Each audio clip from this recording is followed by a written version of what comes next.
The joke really was on him when I showed up as his new boss after he ghosted me following 5 years together, but the punchline took 18 months to deliver, and by then, my sense of humor had turned razor-sharp and cold as winter steel. I still remember the exact moment my world imploded.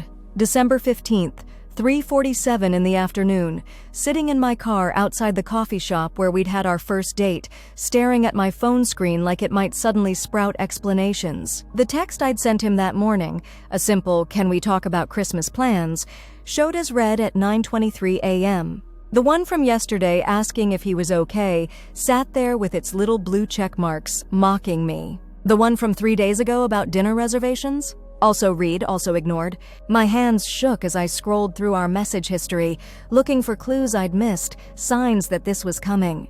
5 years of good morning texts, shared inside jokes, pictures of random things that reminded us of each other. 5 years of his hand in mine, his laugh at my terrible puns, his arms around me during movies. 5 years of planning a future that apparently meant nothing to him. The realization hit like ice water in my veins. Marcus hadn't just forgotten to text back. He wasn't busy with work or dealing with family drama. He was done with me, with us, and he didn't even have the decency to say so. I called him, straight to voicemail. The generic automated message, not even his voice anymore. My chest felt like someone had reached inside and squeezed my lungs. The familiar coffee shop blurred through sudden tears, and I gripped the steering wheel until my knuckles went white. How do you just disappear from someone's life after 5 years? How do you look at someone you've shared a bed with for that long, someone who knows your coffee order and your mother's birthday and the way you scrunch your nose when you're thinking, and decide they don't even deserve an explanation? I drove home in a haze, muscle memory navigating while my mind spiraled. Our apartment, my apartment now, I realized with a sick lurch, felt like a museum of our relationship. His toothbrush still in the holder. His sweatshirt draped over the chair where he'd left it 3 days ago. The book he'd been reading, bookmarked on page 112, sitting on his side of the bed. His side of the bed. The phrase felt foreign now, like a language I'd forgotten how to speak. I called his work the next day, hands trembling as I dialed. The receptionist's voice was professionally polite when she told me Marcus Chen was no longer with the company, effective immediately. They couldn't provide a forwarding address or contact information. He'd quit his job.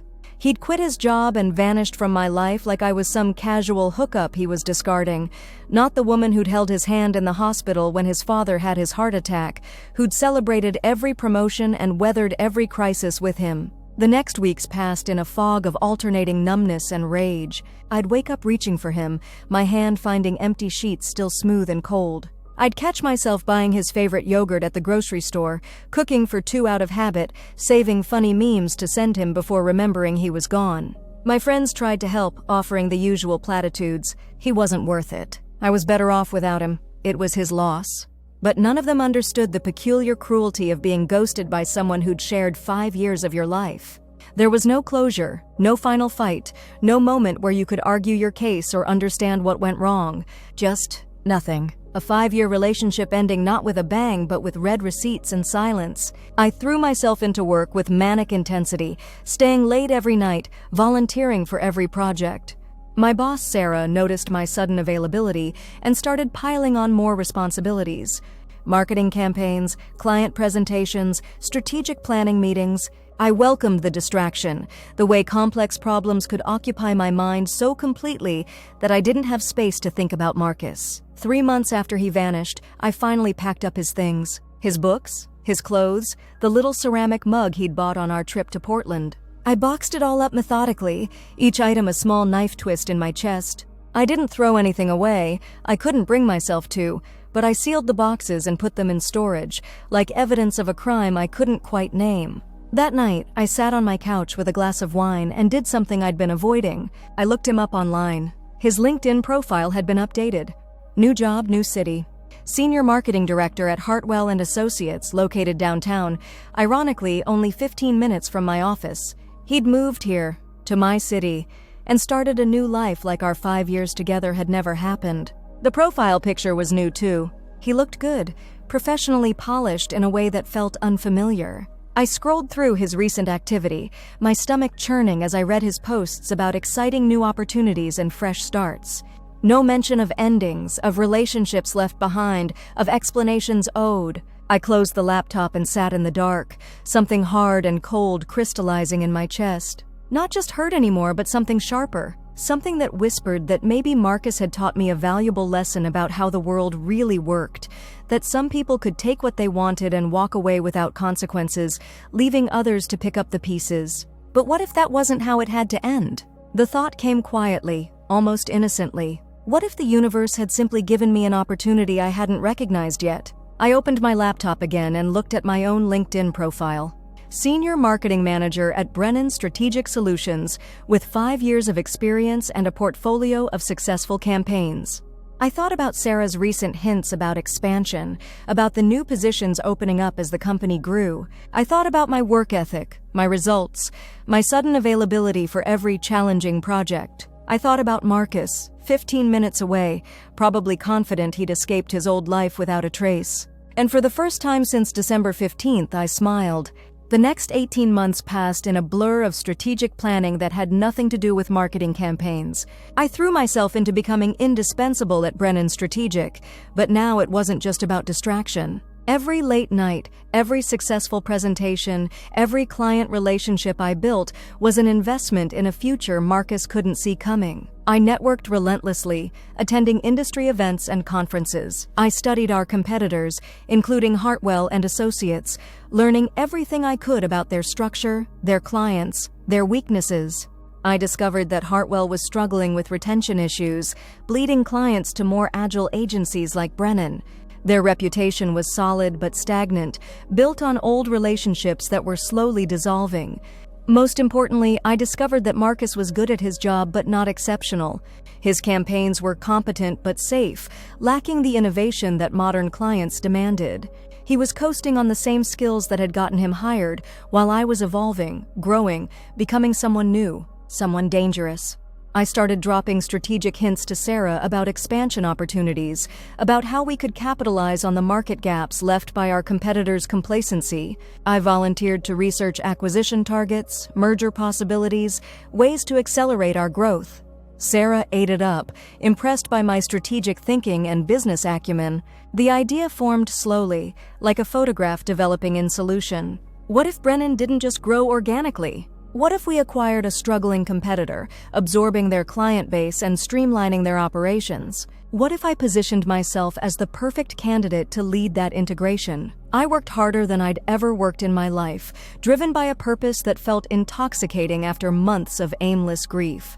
Every day was another step towards something Marcus couldn't imagine, wouldn't see coming until it was too late. I practiced what I'd say when I saw him again, rehearsing different scenarios in my mirror. Professional and distant? Coolly polite? Or maybe just surprised, as if I'd barely thought about him since he'd disappeared from my life. The truth was, I thought about him every day, but not the way I had in those first raw months. Now he was a puzzle to solve, a problem to manage, a debt to collect.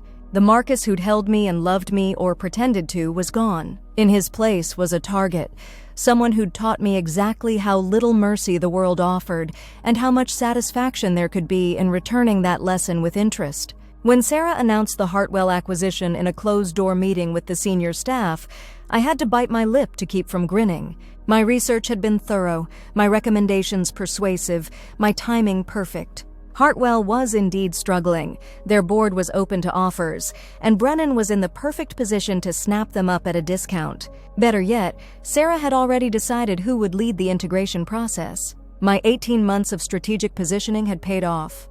I would be the Senior Director of Integration, responsible for evaluating personnel, streamlining operations, and determining which Hartwell employees would transition to the new structure, which employees would keep their jobs, which ones wouldn't. The irony was delicious. Marcus had vanished from my life like I was disposable, someone whose feelings didn't matter enough to warrant even a goodbye. Now I held his professional future in my hands, and he had no idea I existed in his new world. I spent the week before the acquisition announcement crafting my integration strategy. I reviewed every Hartwell employee's file, analyzed their performance metrics, studied their client relationships. I was thorough, professional, completely objective. Well, mostly objective. Marcus's file made for interesting reading. Solid performance reviews, but nothing exceptional.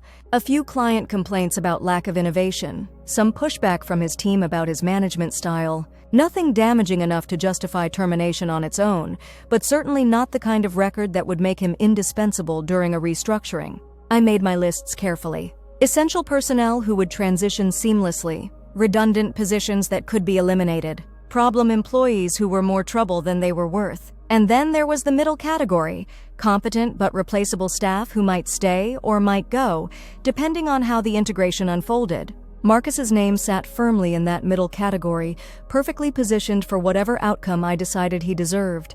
The morning of the announcement, I dressed with particular care, a sharp black suit that made me look authoritative without being harsh. Hair pulled back in a style that was professional but not severe. Minimal makeup that wouldn't smudge if I needed to maintain composure under pressure. I looked in the mirror and saw someone Marcus wouldn't recognize.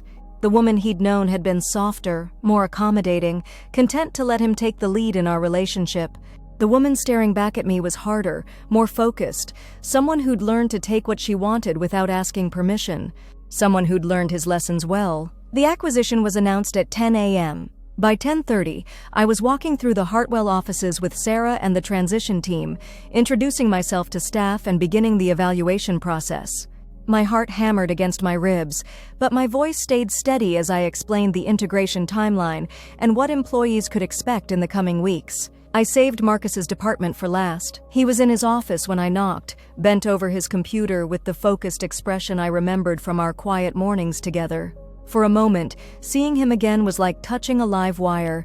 5 years of shared history crackling between us, all those mornings and conversations and quiet moments flooding back with painful clarity. Then he looked up, and I watched his face cycle through confusion, recognition, and something that might have been panic. His mouth opened, then closed. His face went pale, then flushed.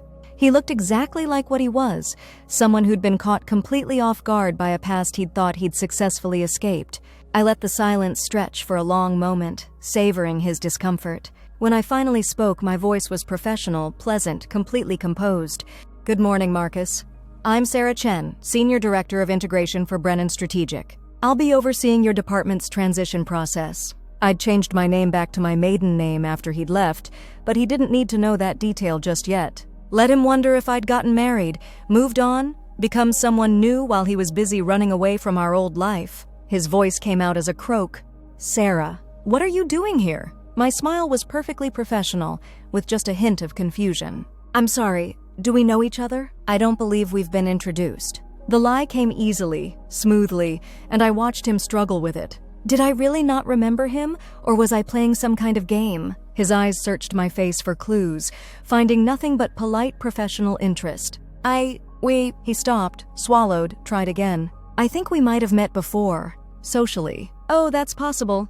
The marketing community is pretty small. I made a note on my clipboard, as if his personal confusion was just another detail to manage. "Well, it's nice to meet you officially. I'll be conducting individual evaluations with all department heads over the next few weeks. We'll schedule something soon." I turned to go, then paused as if remembering something. "Oh, and Marcus? Welcome to the Brennan Strategic family. I think you're going to find this transition very educational." The next few weeks were the most exquisite torture I'd ever administered. I scheduled Marcus's evaluation for last, letting him stew while I met with his colleagues and subordinates. I made no secret of the fact that restructuring was coming, that some positions would be eliminated, that performance during the transition would be carefully evaluated. I could see the stress eating at him. He started staying later, working harder, trying to make himself indispensable. He volunteered for extra projects, pitched new ideas, desperately tried to prove his value to the new management structure. It was almost pathetic, watching him scramble to save the job he'd walked away from our relationship to keep, not knowing that his professional fate was in the hands of the woman he'd thrown away like garbage. I attended his team meetings as an observer, taking notes on his leadership style and his relationships with his staff. He was competent but uninspiring, exactly the kind of middle manager who survived through inertia rather than excellence. His team respected him but didn't particularly like him, a dynamic that would make his departure easier to manage if I decided to go that route. During those meetings, he kept glancing at me with increasing desperation.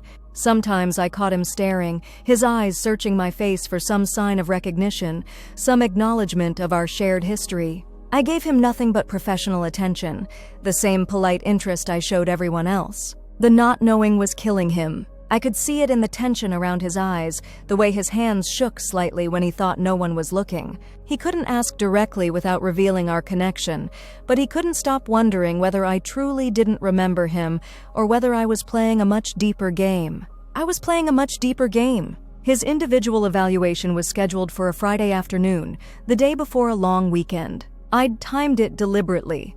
Plenty of time for him to stew over whatever happened, no immediate distractions to help him process. He knocked on my temporary office door at exactly 3 p.m., looking like a man walking to his execution. His usual confident demeanor had cracked over the past weeks, replaced by something nervous and desperate. I gestured to the chair across from my desk, noting how he sat carefully, formally, like he was afraid of making any wrong moves. "Thank you for coming, Marcus. I reviewed your file and your department's performance metrics. Overall, your record is adequate." I let the word hang in the air. Adequate. The most damning praise in corporate America. His face tightened. "I think my performance has been more than adequate. My client retention rates are above average, and my team consistently meets their targets." "That's true," I agreed, consulting my notes. "You do meet the minimum expectations for your position. The question is whether meeting minimums is sufficient during a restructuring where we're looking to retain only our top performers." I could see him calculating, trying to figure out how to save himself without revealing why this conversation felt personal to him. "I've been with Hartwell for over a year," he said. "I have strong relationships with several key clients. Losing me could impact those accounts." "Possibly," I acknowledged.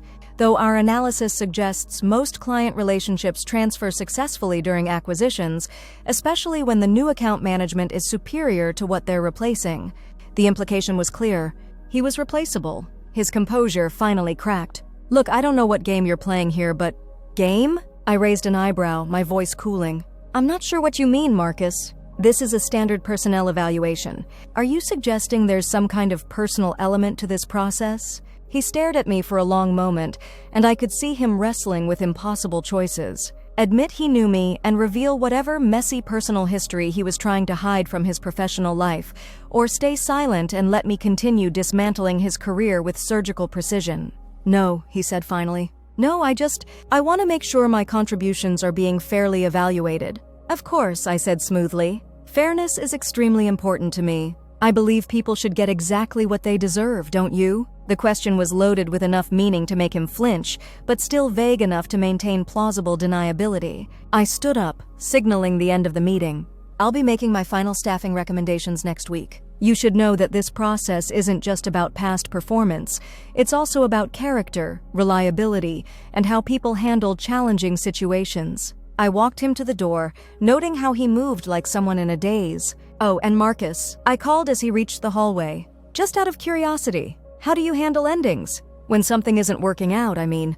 Do you believe in honest communication? Or do you prefer to just walk away?" He turned back to look at me, his face pale and stricken. For a moment, I thought he might finally say something real, might acknowledge what he'd done and try to make amends. Instead, he just nodded stiffly and walked away, shoulders hunched like a man carrying a weight too heavy to bear. I watched him go, feeling something cold and satisfied settling in my chest. The trap was closing, and he could feel it, but he still didn't understand the exact nature of what was happening to him. He would soon enough. The weekend passed slowly. I spent Saturday at my apartment, reviewing personnel files and finalizing my recommendations. Marcus's file sat on my coffee table, and I found myself staring at it while I made my decision. I could fire him. It would be justified. His performance was adequate but not exceptional, and eliminating his position would save the company money while sending a clear message about the new standards. It would be perfect revenge, destroying his career just as thoroughly as he'd destroyed our relationship. But as I sat there, wine glass in hand, I realized that simply firing him would be letting him off too easy. He'd just find another job, maybe even a better one, and continue his life without ever truly understanding the consequences of his actions. No, I had something better in mind. Sunday evening, I finalized my recommendations. Most of the Hartwell staff would keep their jobs. They were good people who didn't deserve to pay for their company's problems. A few underperformers would be let go, which was honestly overdue. And Marcus would stay, but not in the same role. Monday morning, I submitted my report to Sarah with a cover memo explaining my reasoning. The integration would be smooth, efficient, and would preserve the best elements of both companies while eliminating redundancies. Marcus Chen would be retained but moved to a junior analyst position, a significant demotion that was technically justified by the restructuring, but would be humiliating for someone who'd been a department head. His new role would report directly to me, putting him under my supervision for the foreseeable future.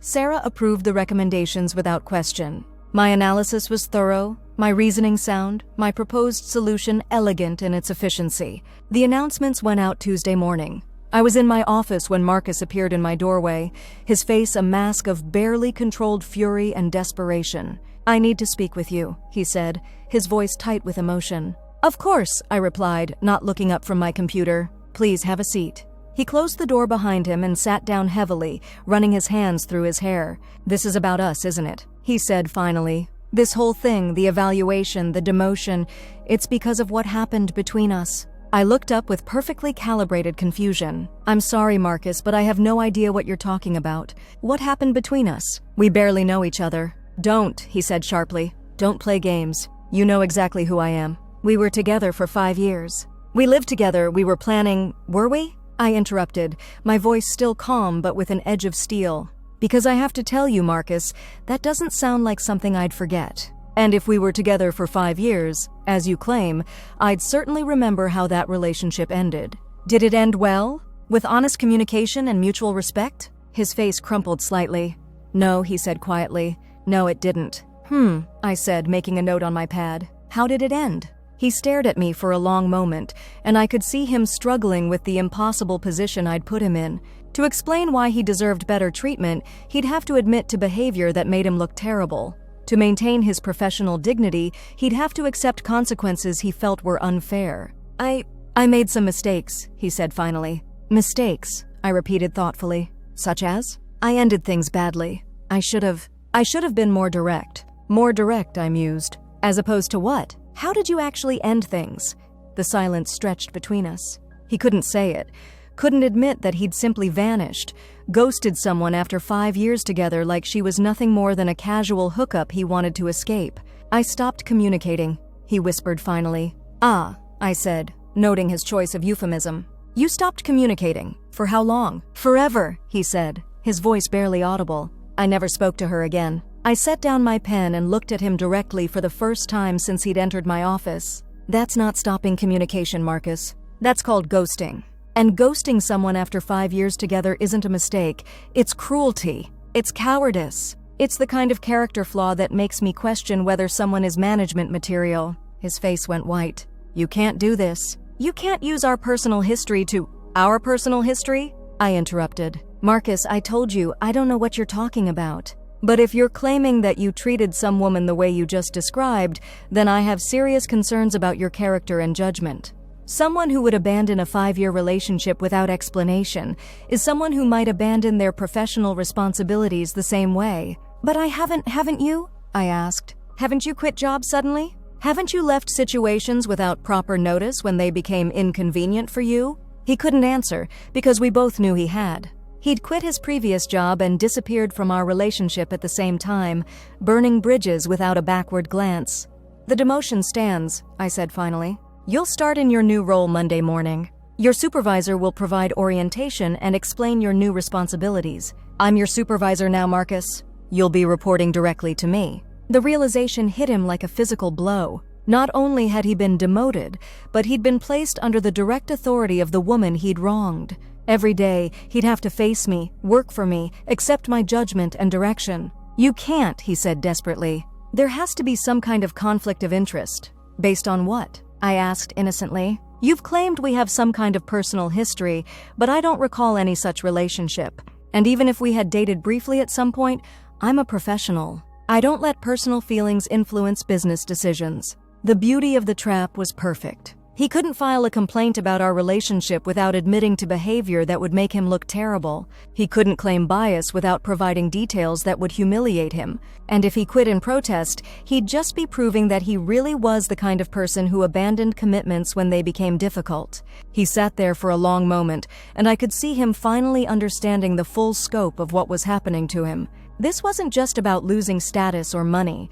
This was about being forced to face the consequences of his actions every single day, with no escape, no ability to simply disappear when things got uncomfortable. "I'll make this work," he said finally, his voice hollow. "I'll be professional." "I'm sure you will," I replied. "After all, you wouldn't want to just walk away from another commitment, would you?" He flinched at that, understanding the implication perfectly. "One more thing, Marcus," I said as he stood to leave. "In your new role, you'll be handling some sensitive projects. I need to know that you're reliable, that you won't just disappear if things get challenging.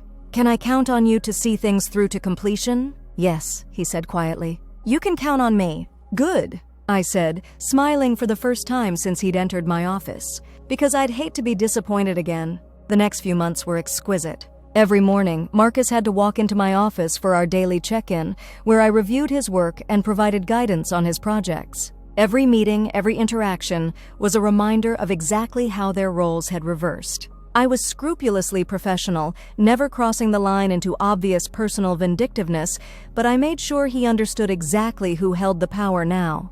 When he made mistakes, and he made several, his confidence shaken and his focus scattered, I corrected them with patience that somehow felt more cutting than anger would have been. I gave him assignments that were beneath his skills, projects that a junior analyst should handle, tasks that reminded him daily of how far he'd fallen. When he completed them adequately, I praised his work with the kind of condescending approval you'd give a child who'd managed to tie their shoes correctly. The other staff noticed the dynamic, of course.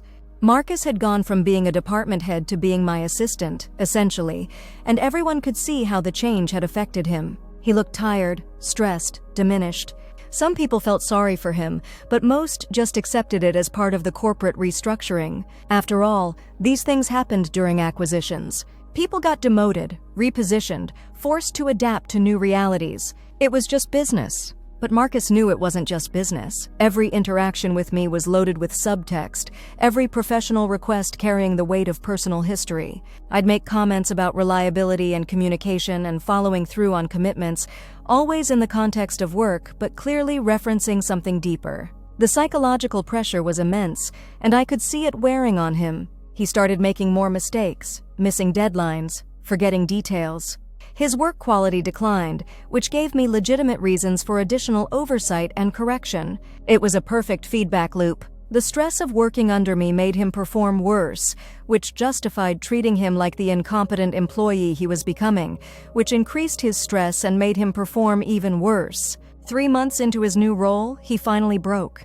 I'd just finished explaining why his latest report was inadequate, too superficial, lacking the kind of insight I expected from someone with his experience, when he slammed his hand down on my desk. "Stop!" he said, his voice raw with desperation. "Just stop. I know what you're doing." I looked up from the report, my expression calm and slightly puzzled. "I'm doing my job, Marcus. I'm providing feedback on your work performance." "This isn't about my work performance," he said. "This is about revenge. You're destroying me piece by piece because of what I did to you." "What you did to me?" I repeated, setting down my pen. "Marcus, we've been through this. I don't know what you're referring to." 5 years, he said desperately. "We were together for 5 years, and I left without explanation. I hurt you, and now you're hurting me back." I stared at him for a long moment, letting him see something shift in my expression. Something that acknowledged, finally, that his words had hit their target. "Oh," I said softly. "That?" The admission hung in the air between us, electric and dangerous. "You do remember," he said, relief and terror warring in his voice. "I remember everything, Marcus. I remember 5 years of thinking I knew who you were. I remember planning a future that apparently meant nothing to you. I remember that morning in December when you read my text and decided I wasn't worth a response." His face crumpled. "I was scared," he said. "I panicked. I thought we were moving too fast, getting too serious, and I didn't know how to what?" I interrupted. "How to use your words. How to have an adult conversation about your feelings. How to treat someone you claim to love with basic human decency. I know I should have what?" I stood up, coming around the desk to face him directly. Should have called? Should have explained? Should have at least pretended I mattered enough to deserve a goodbye? Yes, he said desperately. Yes, all of that. I was wrong. I was a coward. I hurt you in the worst possible way, and I've regretted it every day since. Have you? I asked, my voice quiet and dangerous. Because your LinkedIn profile suggested you were pretty excited about your fresh start and new opportunities. You didn't look like someone consumed with regret. He had no answer for that because we both knew the truth. He'd regretted getting caught, regretted the awkwardness of this situation, but he hadn't spent the last 2 years thinking about me or missing what we'd had. He'd moved on completely while I'd spent months piecing my life back together. So yes, I continued, returning to my chair, you're right. This is about what you did to me. This is about consequences, Marcus. This is about learning that actions have results, that you can't just walk away from people without paying a price. You can't do this, he said, but his voice lacked conviction. We both knew I could do exactly this, and I was doing it. Can't I? I asked. You taught me an important lesson about how the world works. You showed me that some people take what they want and disappear when it's convenient, leaving others to deal with the aftermath. Well, congratulations, I learned. This is illegal, he said desperately. Harassment, abuse of power, based on what evidence? I asked calmly. I've been nothing but professional. Your work performance has been documented and reviewed. Your demotion was justified by the restructuring. Everything I've done has been completely above board. He stared at me, understanding finally that I'd been far more strategic than he'd given me credit for. There was no smoking gun, no obvious personal vendetta he could report. Just a series of professional decisions that happened to result in his complete professional humiliation. What do you want? He asked finally. What would it take for you to stop? I considered the question seriously. What did I want? For months, I'd been focused on making him pay, on ensuring he understood the consequences of his actions. But now, looking at him broken and desperate in front of me, I realized that revenge had lost some of its appeal. I wanted him to understand what he'd done to me, and he did. I wanted him to face consequences for his actions, and he had. I wanted him to know that he couldn't just disappear from people's lives without cost, and that lesson had been thoroughly taught. I want you to be better, I said finally. I want you to be the kind of person who doesn't abandon 5-year relationships without explanation. I want you to be someone who communicates honestly, who treats people with respect, who takes responsibility for his actions. I stood up and walked to the window, looking out at the city where we'd both built new lives on the ruins of our old ones. I want you to be the man I thought you were when I loved you. The words hung between us, heavy with years of hurt and disappointment. Can you be that person, Marcus?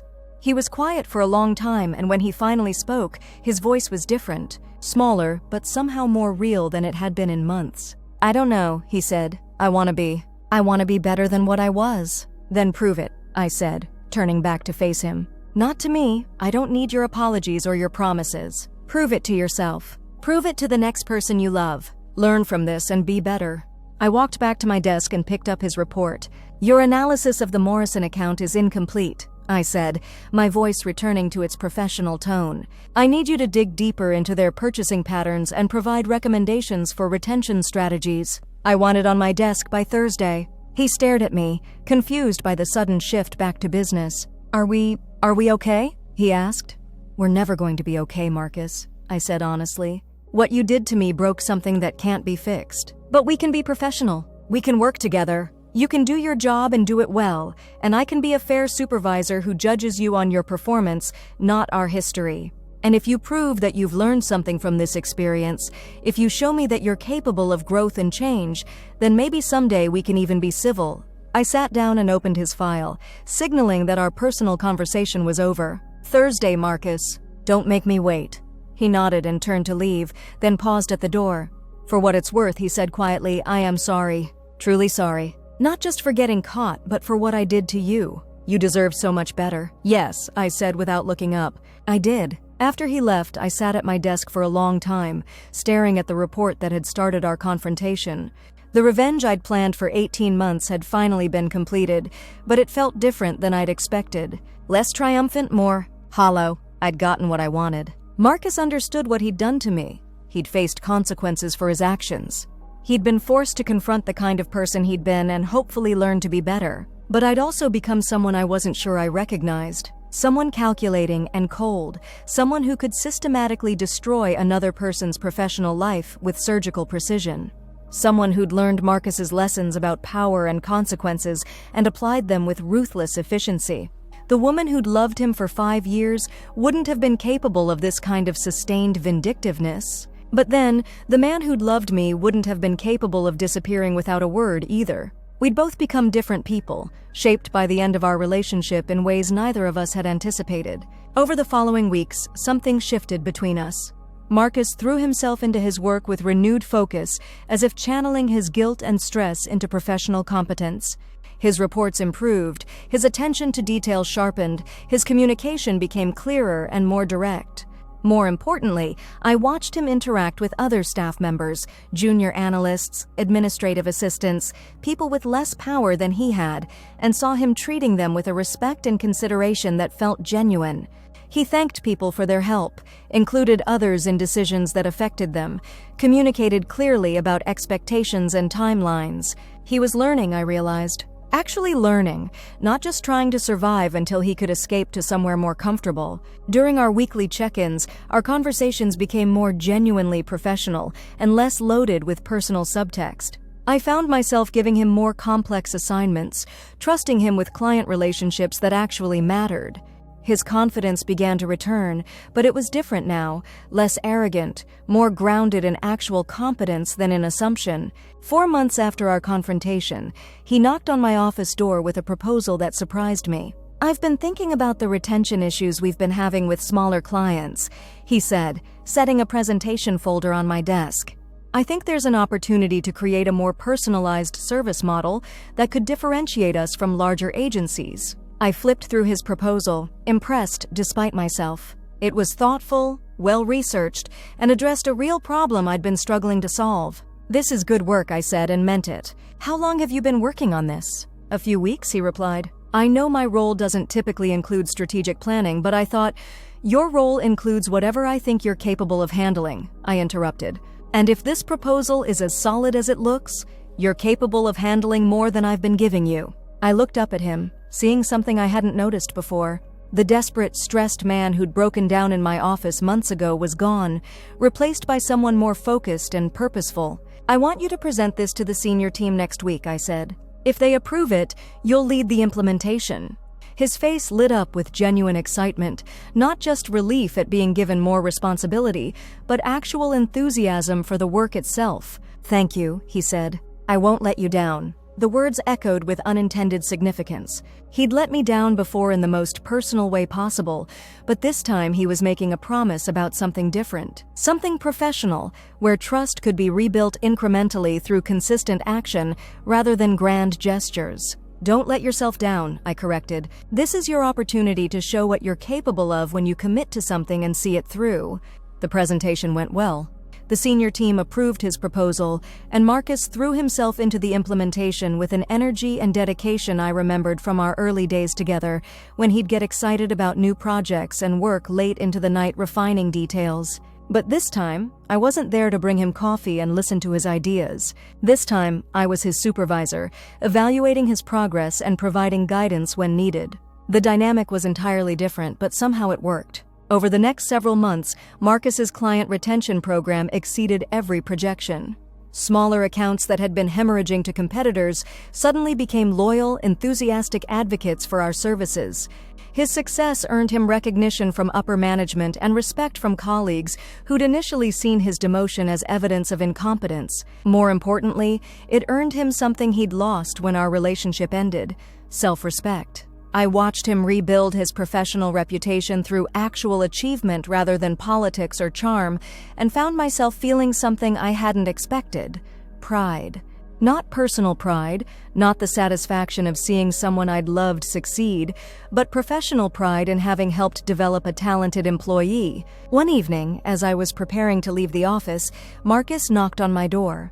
"Do you have a minute?" he asked. I gestured to the chair across from my desk, noting that he no longer looked nervous or desperate when he entered my office. He looked like someone who belonged there, someone with legitimate business to discuss. "I wanted to update you on the Morrison account," he said, then paused. "Actually, that's not entirely true. I wanted to talk to you about something else. I waited, curious despite myself. "I've been thinking about what you said," he continued. "About being better. About learning from this experience and growing into someone different. And I think it's working," he said. "Not just professionally, though thank you for giving me the opportunity to prove myself, but personally. I've been in therapy, working on understanding why I handled our relationship the way I did, why I was so afraid of commitment that I chose cruelty over honesty. I felt something shift in my chest, a loosening of tension I hadn't realized I'd been carrying. "I'm glad," I said, and meant it, not for my sake but for yours. "And for whoever you love next." "That's what I wanted to talk to you about," he said. "I don't think I'm ready to love anyone next. I think I need to spend more time becoming someone worthy of love before I inflict myself on another person." It was perhaps the most mature thing I'd ever heard him say. "I also wanted to thank you," he continued. "I know that sounds crazy, thanking someone who made your life hell for months, but I needed this. I needed consequences. I needed to understand that my actions affect other people in real, lasting ways." "You're welcome," I said, surprised to find that I meant it.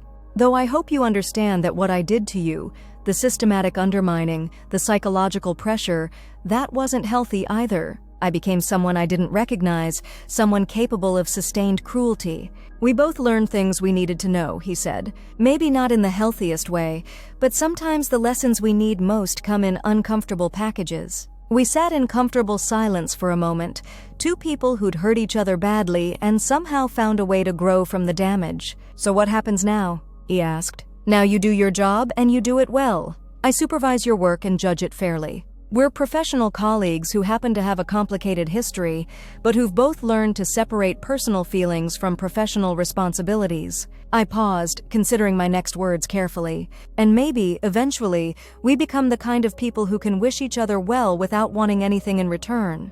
He smiled at that, and for a moment I caught a glimpse of the man I'd fallen in love with 5 years ago, but tempered now with humility and self-awareness he hadn't possessed back then. "I'd like that," he said. After he left, I sat alone in my office as the sun set over the city, thinking about the strange journey that had brought us both to this point.